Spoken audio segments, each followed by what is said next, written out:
In this video, I'll be guiding you guys on how you can fix Valorant secure boot and TPM 2.0 error Gigabite.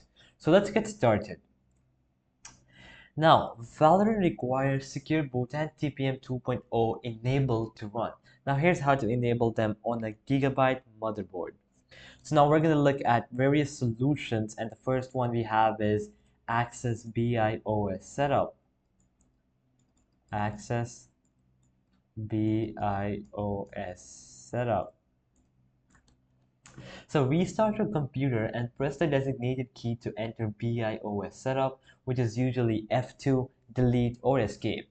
Refer to your motherboard's manual for the exact key. The next one we have is to navigate to the security settings. So navigate to security settings. So use the arrow keys to navigate to the security or boot section of the BIOS, where you have to enable secure boot, which is our next step. Boot. So locate the secure boot option and enable it. The exact label and location may vary depending on your motherboard model. The next one is to enable TPM 2.0. Enable TPM 2.0. So look for a setting related to TPM or Trusted Platform Module.